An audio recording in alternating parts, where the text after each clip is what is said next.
let us crack open from another section of this wonderful text provided to us by you, dear Sky Guardian. From the spiritual organization that you have found yourself going to all throughout your life, and thus you graciously wish to share with all of us whom, like myself, are unfamiliar with.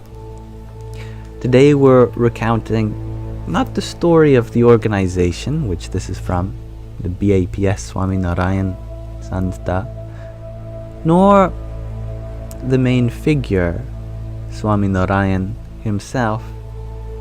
We recount various love stories of its spiritual guru, Pramukh Swami Maharaj, and everyday spirituality with him.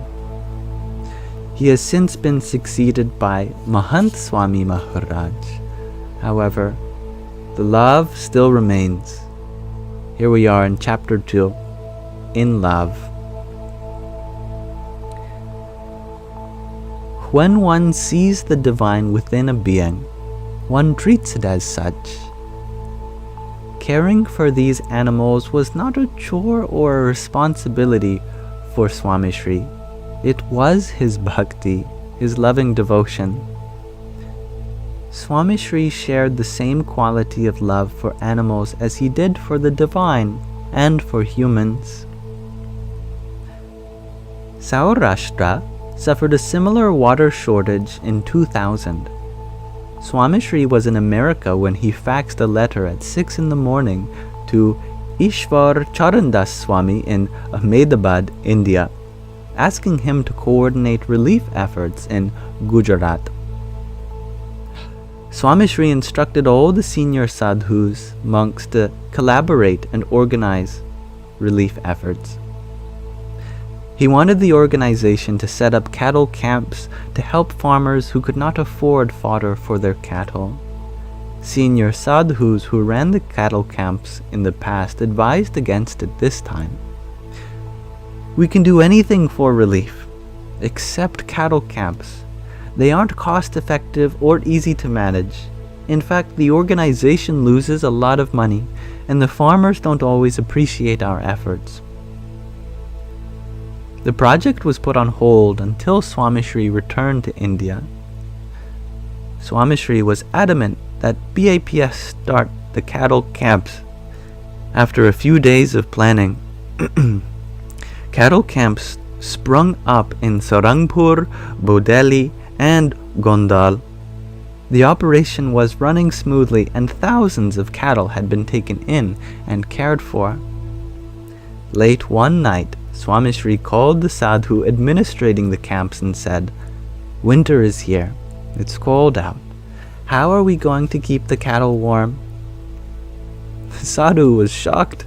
"Swamishri, cattle are accustomed to being outdoors in the winter. They will be fine. Don't stress."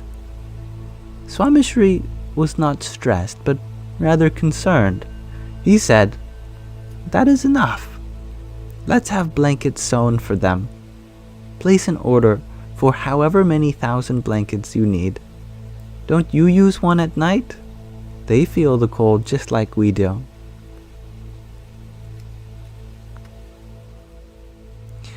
Finally, Swamishri's love found expression also in his appreciation and respect for nature and the world's resources. Swamishri exemplified a love for the elements and the world composed of them. For Swamishri, to love God was to mindfully engage with his creation. Along with BAPS and BAPS Charities' humanitarian activities to preserve and conserve the world's natural resources, Pramukh Swami Maharaj personally expressed his gratitude and admiration for nature. He was extremely conscious of conserving resources, especially soil, water, and electricity. He encouraged a respect for the crops the earth produced. Finally, Swamishri was equally mindful of littering and pollution at both personal and organizational levels. The Guru's insistence on living in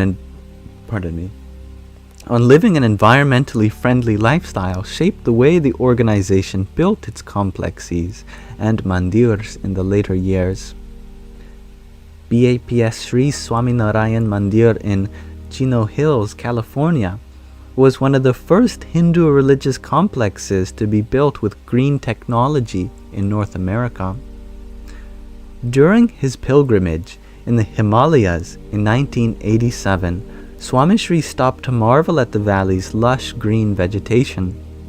He requested the sadhus to pray so that the entire nation and world would be adorned a similarly green landscape.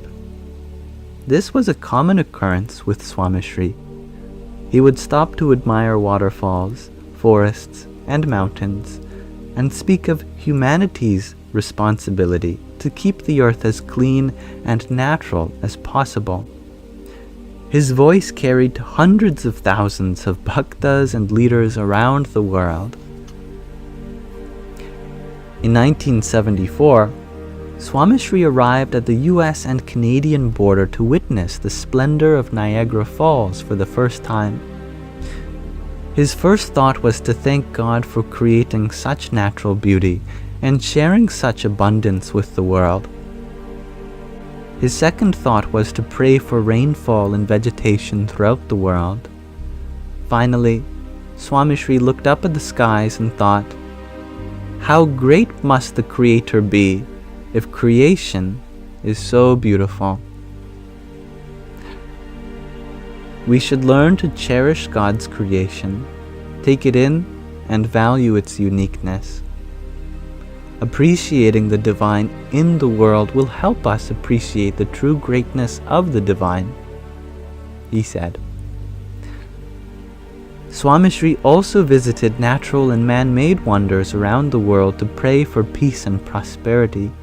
In doing so, he was able to admire nature and God's creation, as well as be cognizant of the diversity of thought and cultures around the world.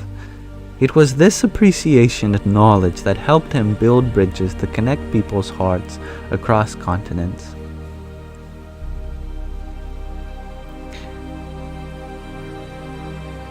Welcome, Eldorad. During the discussion around, and later the construction of the Narmada Dam, His Holiness was a vocal proponent of building the water retention structure, but also actively worked to mitigate its potential negative impacts on the environment. Many environmentalists and social activists complained that though the dam would bring water and energy to several states, thousands of trees would be lost. Swamishri was one of the first to encourage the planting of trees in response to this potential consequence. In just the first year, Swamishri oversaw the planting of 300,000 trees. Over the years, the organization has planted more than 2 million trees in Gujarat and around the world. Swamishri also expressed concern at removing removing mature, large trees situated in the middle of construction project sites.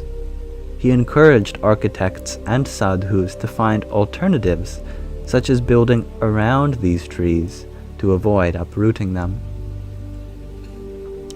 I'm glad you enjoy the stickers, Marcy.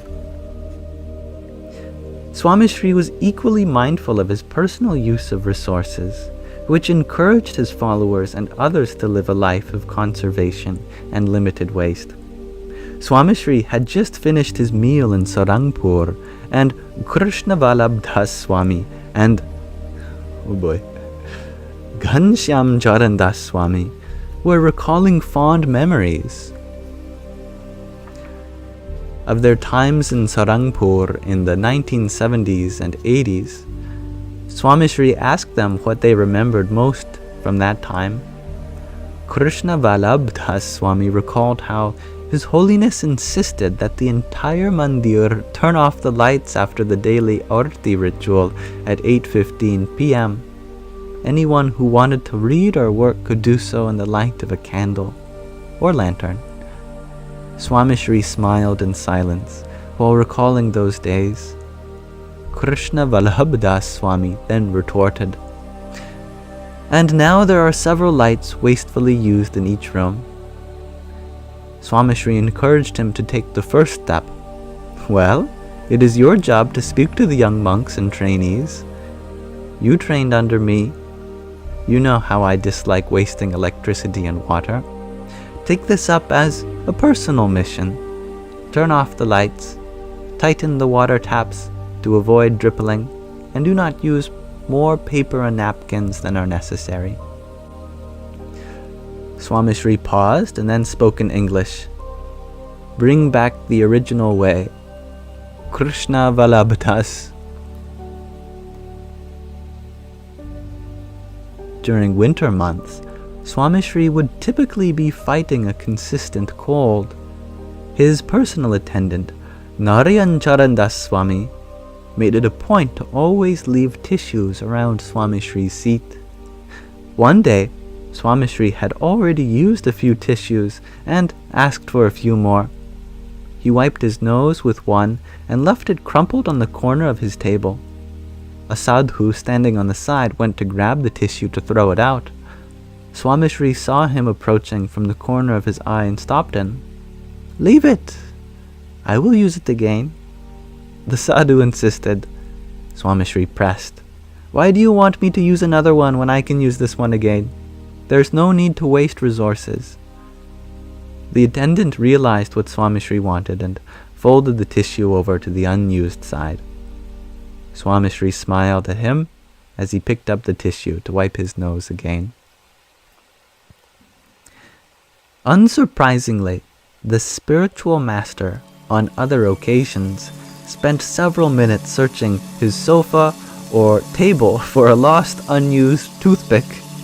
When sadhus joked about his attachment to, quote-unquote, or perhaps his greed over the cost, quote-unquote, even, of a toothpick, Swamishri turned serious and rebuked them.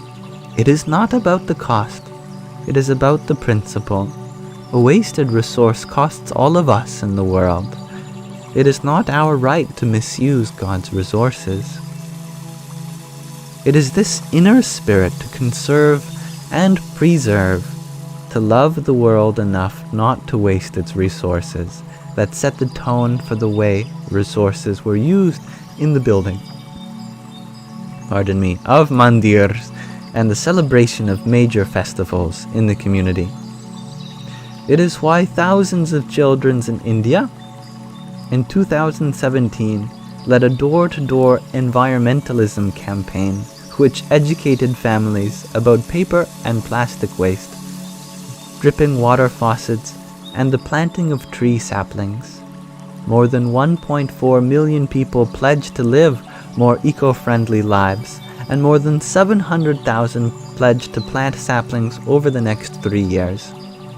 This is just a small part of BAPS and BAPS Charities' environmental activities. I think Pramukh Swami Maharaj would be the first to acknowledge that the multi-pronged environmental initiatives by his organization only scratch the surface of what we need to do as a global society.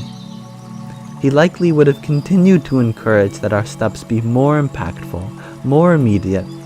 Here, I have tried to depict Swamishri's personal green mindset that inspired millions to take small steps. He felt a spiritual responsibility towards the world we live in and encouraged others to feel it too. It was love. It was bhakti.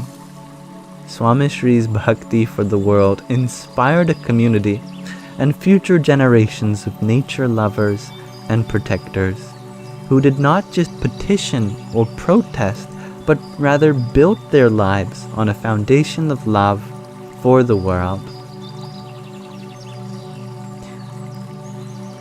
And we'll pause our reading of In Love at Ease there for now. I lied to you. There's one more paragraph before we get to a whole other part of the book, so we should conclude with that. Thank you. Pramukh Swami's bhakti for creation, people, living beings in the world, we all cohabit, demonstrates his selfless, unconditional love. He experienced God within all. His was a love that enveloped people he did not know, people who disliked him, and even living beings that could not speak or reply. Swamishri loved all of creation into alignment, nudging it towards a spiritually and socially balanced existence. These lessons of love from Pramukh Swami Maharaj's life are some of the most practical, everyday lessons of spirituality for students of life. The source of his love was his Atman, his true self. Swamishri could love the world because he drew strength from the divine within his own inner self. And thus we conclude the first part of this chapter. Next time we will begin loving the self, Atmanishta, which is so important as well, isn't it? So thank you for listening, everyone.